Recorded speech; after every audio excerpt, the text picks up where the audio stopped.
Ward 220 नन्नगरी से आम आदमी पार्टी का पार्षद हूँ। मेरे वार्ड के अंदर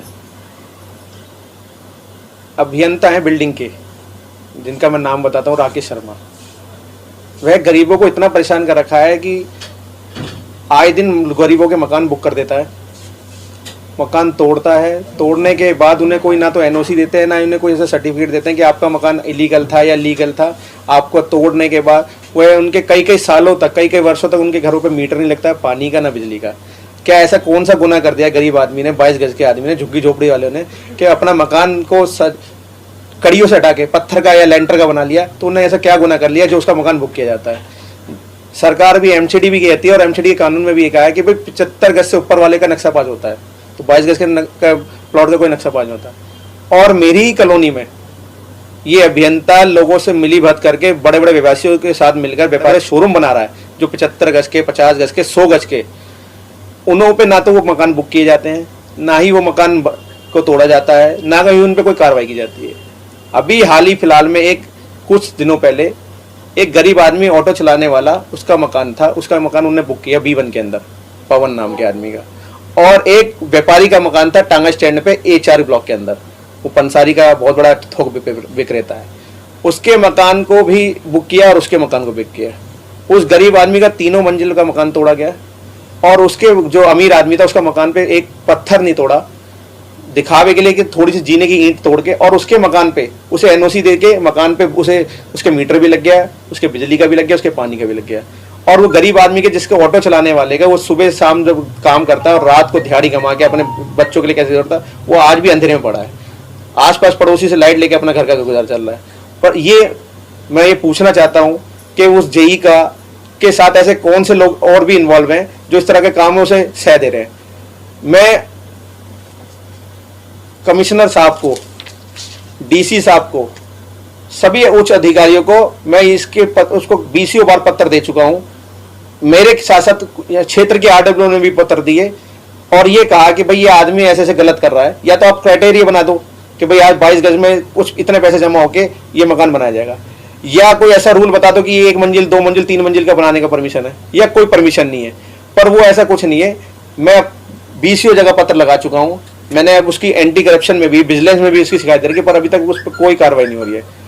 अभी हालांकि मैंने अभी भी 4 दिन पहले भी मैं डीसी साहब को मैंने कंप्लेंट भेजी। मैंने डीसी साहब, ये फिर एक गरीब आदमी का मकान, उसका कड़ी का मकान था, एमसीडी ने उसको परमिशन दी, मेंटेनेंस डिपार्टमेंट ने कहा कि भाई आपका मकान झज्जर है, आप इसे तोड़ के बनाए, या तो आप पे कार्रवाई हो जाएगी। E ब्लॉक के अंदर, E5 में। उस व्यक्ति ने, बेचारे वह व्यक्ति ने बिंदी काम करता, उसने मकान को तोड़ा और तोड़ के उसने सिर्फ 1.5 मंजिल मकान बनाया, उस मकान को भी बुक कर गया वो। तो ऐसा क्या सिस्टम है कि मुझे भी बताया जाए, और ऐसे भ्रष्टाचार अधिकारियों को जल्द से जल्द एमसीडी में हटाया जाए। क्योंकि आम आदमी पार्टी सरकार है, तो उनके पेट में दर्द है कि निगम पार्षद भी ईमानदार मिल गए और ऊपर के जो बड़े नेता हैं वो भी ईमानदार है, तो इसलिए उनके पेट में दर्द हो रहा है, इसलिए वो काम करने नहीं चाहते और गलत काम करके पार्षदों को और ऊपर के करने की दिक्कत। मैं जब से सरकार आई है, जब से तो उनके अधिकारियों के पेट में दर्द है। जब से उन्हें लग रहा है कि भ्रष्टाचार खत्म होने के लिए हो गया है, आम आदमी पार्टी आने से साफ सफाई आप देख रहे हो रही है, तो वो उसे उन्हें डर पड़ा हुआ अधिकारियों को कि भाई अभी जब से निगम पार्षद आम आदमी पार्टी के जीत गए हैं, मेयर आम आदमी पार्टी का बन गया है, अभी हमें जो हमारी मोटी काली कमाई होती थी वो काली कमाई बंद हो जाएगी, तो इसलिए उनके वो दिक्कत कर रहे हैं हम लोगों को।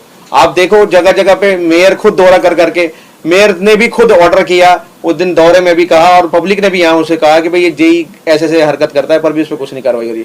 और आपको पता है, जब एक ग्राउंड से उठकर अब संघर्ष की लड़ाई जो हमारी आम आदमी पार्टी ने लड़ी है, समय तो थोड़ा लग रहा है, पर हम ये आपको बताना चाहते हैं कि आने वाले समय में जैसे दिल्ली सरकार में भ्रष्टाचार खत्म हुआ, ऐसे एमसीडी में भी भ्रष्टाचार खत्म हुआ। कहीं आप खुद जानते हैं कि आज भी जो पावर है हमारे दिल्ली के अंदर, नगर निगम में हो चाहे दिल्ली सरकार में, वो उच्च स्तर के अधिकारियों पर है। आप और हम लोग कितनी गुहार लगा ले, पर हमारी कोई नहीं सुनवाई है। तो एक ना कोई स्टेप बाय स्टेप अधिकारी में उनमें इन्वॉल्व है, चाहे वो कमिश्नर लेवल का हो, डीसी लेवल का हो, एक्शन लेवल का हो, एई लेवल का हो, इनमें अधिकारी इन्वॉल्व है, ये इसमें कंफर्म है। देखिए, हम तो अब अपनी आवाज उठा रहे हैं और जनता भी यहाँ उससे बहुत त्रस्त है, उसकी हरकतों से। हम लोग धरने पे बैठेंगे, या हम अपनी लड़ाई कोर्ट में लड़ेंगे, हम कोर्ट से पूछेंगे, या मैं ऊपर के और उच्च अधिकारियों से बात करेंगे कि भाई ऐसा क्यों है, क्या है, तो आप क्राइटेरिया बना दो कि भाई 22 गज के मकान की ये क्राइटेरिया है कि हम इस 22 गज के मकान के आप ऐसे ये फॉर्मेलिटी पूरी करो, आप मकान बना लो। या कोई उसी कोई क्राइटेरिया नहीं है तो उसको मकान बनाने दें। ये ऐसा तो ना हो कि पैसे ले जाते हैं अफसर और ले जाने के बाद भी लोगों के मकान बुक कर रहे हैं। तो मैं इसकी लड़ाई चाहे मुझे दिल्ली के अंदर कहीं भी लड़नी पड़े, चाहे कोर्ट से लड़नी पड़े, मैं एज ए एडवोकेट मैं ये भी कहता हूँ मुझे कानून में भी इसकी लड़ाई लड़नी पड़े, मैं कानून में भी लड़ूंगा। मुझे धरने पे बैठना पड़े, मैं धरने भी बैठूंगा। और मेरे साथ मेरी जो हिम्मत है, मेरे साथ मेरी पूरी टीम और यहाँ की जनता मेरे साथ है, और मेरी पूरी पार्टी मेरे साथ है। मैं अपनी लड़ाई पूरी लड़ूंगा। 22 गज का गरीब आदमी का मकान बुक होकर टूट रहा है और एक 100 गज की और एक 75 गज की 50 गज की बन रही है, तो किसी वजह से बन रही होंगी ना। या तो उस पे कोई परमिशन लेने का कोई लेटर है, या तो वो जो जिसकी शोरूम बन रहा है बी टांगा स्टैंड वाले रोड पे शोरूम बन रहे हैं, या तो वो शोरूम वाले कोई परमिशन दिखा दें कि ये हम पे परमिशन, हमें जेई ने या एक्शन ने हमें परमिशन दे रखी है बिल्डिंग बनाने के लिए। तो मैं मान लूंगा कि नहीं, कहीं ना कहीं पैसे ले रखे होंगे।